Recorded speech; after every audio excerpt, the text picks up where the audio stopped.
Aqui podemos ver um redutor, regulador, de outra marca diferente a que vimos anteriormente, e neste manômetro de alta podemos observar bar e PSI.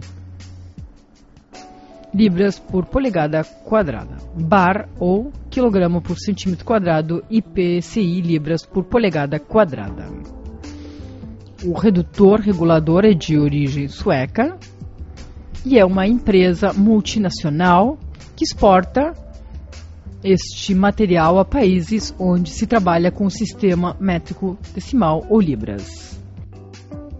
Sistema inglês. Vamos observar a escala em preto. É que vai nos interessar quando nós abrirmos o tubo, a chave. Vamos poder observar que aqui temos 8 kg por centímetro quadrado. Se este tubo estivesse embotijado há pouco, estaria em 15 kg por centímetro quadrado. Aqui vai nos indicando a pressão que vai ficando no tubo. É claro, também temos um parafuso que vai ir, cada vez que se introduz, movimentando o sistema de molas, um diafragma, que vai deixar passar a câmara de baixa, da câmara de alta a de baixa, a pressão que nós desejarmos. Na realidade, as normas de segurança indicam trabalhar sempre por baixo do 1,5 kg de pressão, ou seja, que na realidade nós não necessitamos mais do que 1 kg de pressão, um bar de pressão de trabalho. Aqui temos um tubo de acetileno de 5 kg de capacidade. Por que falamos 5 kg se não estamos falando dos 15 bar ou 15 kg por centímetro quadrado de pressão que deveria ter quando nós o compramos? Ou melhor, quando compramos a carga? Bem, isso é porque o acetileno é um hidrocarburo inestável e, dadas essas condicionantes de temperatura, varia a pressão. Então, nós deveríamos ter este cilindro num ambiente de 15 graus centígrados para que desse a carga exata. Quando marca os 15 bar, estaria dando a carga exata, a carga justa. Mas se vamos um dia de muita temperatura, muito calor, no verão, com 32, 33 graus, por exemplo, de temperatura, a pressão varia. A pressão varia, então, e daria menos carga. E o contrário, se vamos um dia em pleno inverno, com 0 grau de temperatura, por exemplo, e nós fazemos com que carreguem o tubo a 15 bar, estariam nos dando mais carga, que é que realmente nós estaríamos comprando, pagando. Para evitar esses inconvenientes, quando vamos comprar a carga do tubo de acetileno, é pesado, ao igual que é pesado outro tipo de gases também. Por isso, este tubo é de 5 kg de capacidade. E aqui temos outro tubo, outro cilindro, de 8 kg de capacidade. Há tubos de 2 kg, de 5, de 8 e de 9 kg de capacidade. Aqui podemos ver que na saída do redutor regulador de acetileno temos uma mangueira vermelha. Neste caso, esta mangueira não vai até o chão porque temos uma tubulação que vai pela parede. Observem vocês. Nas oficinas é muito comum que esta mangueira saia até o chão. E cada maçarico conta com 6, 7, 8 ou até 10 metros de mangueira. E é muito comum que essa mangueira possa se romper se cair um pedaço de metal ou passarem com uma roda metálica de um carrinho por cima. Se romper, então, esta mangueira de acetileno, nunca deve se utilizar uma junção de cobre. Por quê? Porque o cobre com o acetileno forma acetiluro de cobre, que é um detonante. Em caso de que se rompa a mangueira, o aconselhável é trocá-la. Se não pode se trocar, pode-se utilizar uma espira como esta que temos aqui, dupla, para fazer uma reparação, mas deve ser uma espira com estas características. Pode ser de latão ou de bronze, de aço inox também, mas nunca deve ser de cobre. Insistimos, o cobre com o acetileno formam acetiluro de cobre, que é detonante. Neste caso, em particular, nós temos tubulações que vão aos postos de trabalho pela parede. Esse inconveniente das mangueiras pelo chão não o temos. Se podemos observar aqui no tubo de oxigênio, do redutor regulador sai uma mangueira de cor verde, que poderia ser azul, mas está bem diferenciada do que é a mangueira do acetileno, que é vermelha. E a do oxigênio, neste caso, é verde. Por que isto? Nós nunca poderíamos fazer circular acetileno por uma mangueira de oxigênio. Estaríamos misturando um combustível com um comburente, ou vice-versa. Não poderíamos usar nunca com uma mangueira de acetileno oxigênio. Do mesmo jeito, aqui temos no redutor regulador de oxigênio uma rosca que é no redutor regulador fêmea e na válvula macho. Por que isto? Para diferenciar perfeitamente de um regulador de acetileno. Aqui temos o redutor regulador de acetileno, que é a rosca do regulador macho e a da válvula fêmea. Nunca, jamais poderíamos usar um redutor regulador que esteve trabalhando com acetileno com ou melhor, não misturar, usar em oxigênio. Um redutor regulador de acetileno não pode se usar num tubo de oxigênio. Isso é por segurança. Assim, evitamos que ocorra esse inconveniente. Aqui vemos que as mangueiras de oxigênio e acetileno estão bem diferenciadas. Vermelho acetileno, verde oxigênio. Vão até os postos de trabalho. Devemos destacar que estas tubulações são de passe gás. Aqui podemos ver os canos chegando ao posto de trabalho, oxigênio e acetileno. Cada uma tem uma chave de passagem. Observem vocês. Vemos os canos, as mangueiras, como saem. São mangueiras gêmeas e chegam ao maçarico.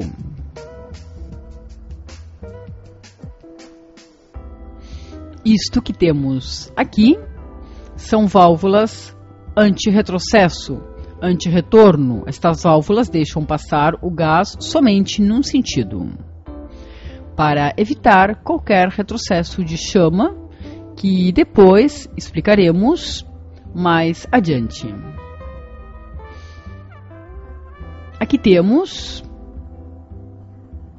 as chaves de oxigênio, de acetileno. Se prestamos atenção, aqui temos onde vem o acetileno, uma letra A de acetileno, e vemos na mangueira verde O de oxigênio. Nas chaves, oxigênio e acetileno. estão bem diferenciadas. Temos este maçarico, ao qual pode-se trocar o bico. Aqui temos um bico número 2 e vamos observar. Aqui observem. Temos outros bicos diferentes. E existem ainda mais. Aqui temos um 03 e no maçarico temos um bico número 2. No maçarico, então, número 2. Nesta marca, bicos número 6 são de conexão fácil. Com facilidade podem se trocar, observem os bicos um pelo outro. Observem vocês como os trocamos rapidamente. Bicos de maior ou menor tamanho podem se trocar com facilidade. Isto por quê? Porque na realidade nós, de acordo com a espessura da chapa a soldar, ao tipo de união que vamos realizar e da posição de trabalho, vamos necessitar utilizar diferentes tamanhos, diferentes saídas de gás. E isso será dado pelos diferentes bicos. Quanto mais fina é a chapa, usamos um bico mais fino. Nesta marca podemos utilizar 00, 1, 2, 3, 4, 5 e 6. Estes bicos possuem um orifício calibrado com determinada velocidade de saída e velocidade de queimadura de gases. Por isso é que nós podemos soldar com este mesmo maçarico sem a necessidade de trocá-lo, simplesmente trocando os bicos. Soldar espessuras mais grossas ou mais finas. Podemos ver que nesse tipo de maçarico também podemos colocar uma cabeça cortadora. Observem vocês aqui, com o mesmo maçarico, pode-se colocar uma cabeça cortadora para realizar cortes oxiacetilênicos em espessuras importantes. Este é um maçarico de alta pressão. Ingressam por igual acetileno e oxigênio à câmara de mistura, chega até as chaves e sai a mistura, que depois, utilizando um isqueiro, vamos acender.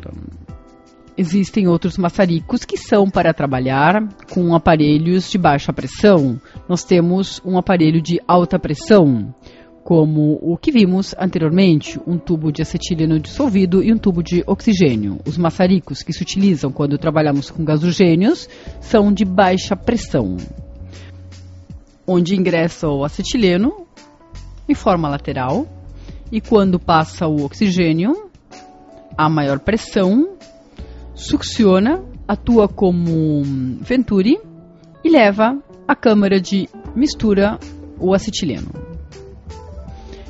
Em realidade, hoje com estas válvulas anti-retrocesso, praticamente se utiliza em forma exclusiva o maçarico de alta pressão, tanto quanto o aparelho de alta pressão quanto o de baixa, mas na realidade este é um aparelho de alta pressão e necessita utilizar um maçarico de alta pressão também.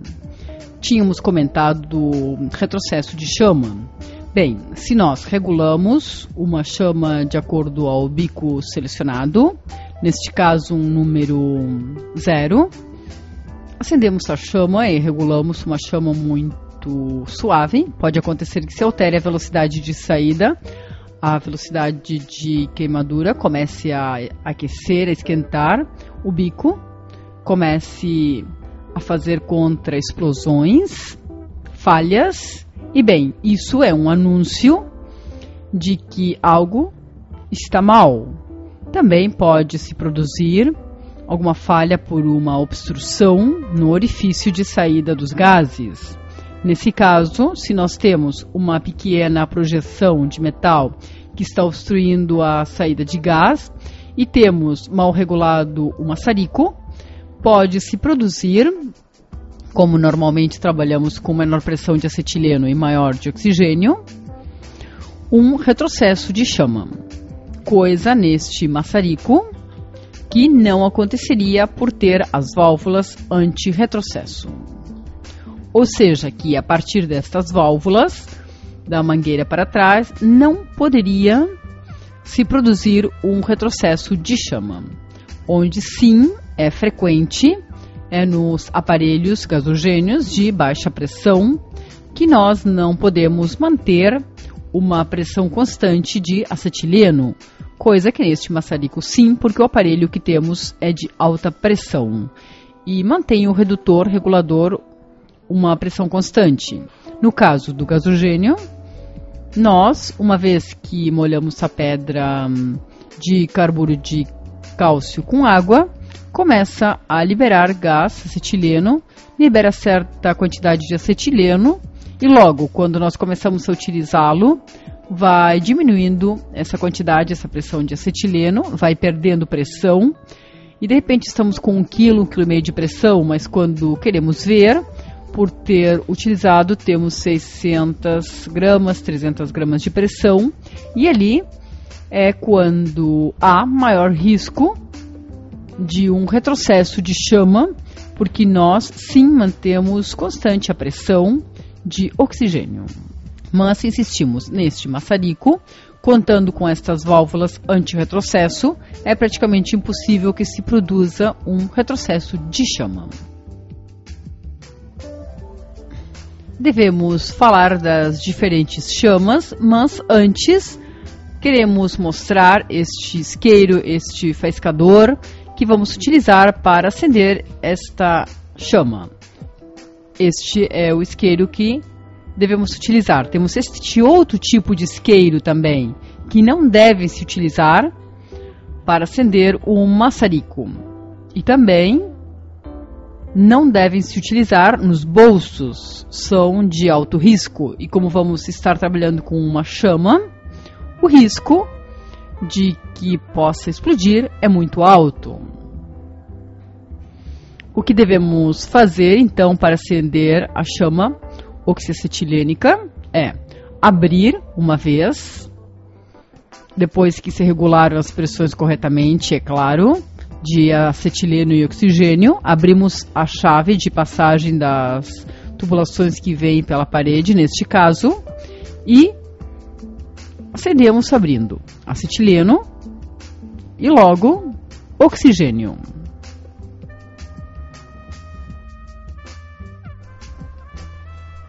Também é importante destacar que neste momento está ligado o extrator no local de trabalho. É importante que esteja ligado o extrator, porque como vamos mostrar agora, quando nós fechamos o oxigênio, fica uma chama muito carburante. E pode-se observar a fuligem que sai da chama. Essa chama é assim porque temos o acetileno somente. Começamos a lidar o oxigênio, damos oxigênio mais e mais e regulamos uma chama neutra. Vamos repetir. Fechamos o oxigênio e fica uma chama extremadamente carburante. Começamos a colocar oxigênio e regulamos uma chama neutra. Como podemos diferenciar a chama neutra de outro tipo de chama? Bem, primeiramente essa chama tem um cone luminoso bem definido. Tem uma parte que seria esta primeira, esta parte daqui em cima da chama, é suave. Observem que nós movimentamos o maçarico e é suave.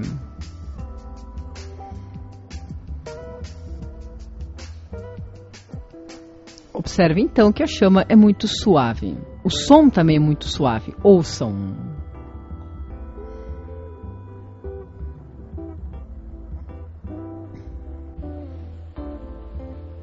Ali podemos então levar em conta esse cone luminoso, bem definido. E também podemos observar esta outra parte. Falta mostrar agora em uma chama oxidante.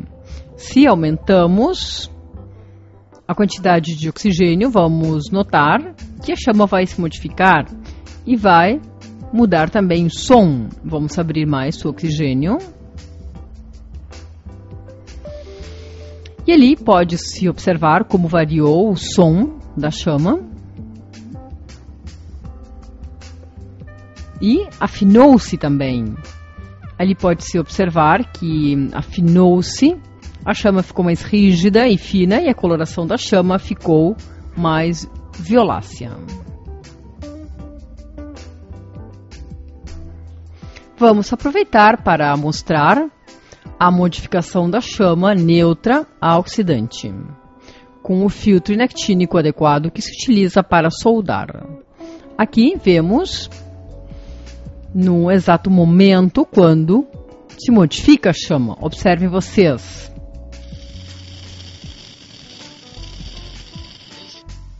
Aí pode-se observar que o dardo se afinou, esta outra parte ficou menor, ficou de uma coloração violácea. E o mais destacável é o som da chama. Bem, estas são as agulhas que, em caso de que exista uma obstrução no bico por projeções de metal, com estas agulhas vamos limpar o bico. Devemos abrir o oxigênio e selecionamos uma agulha adequada.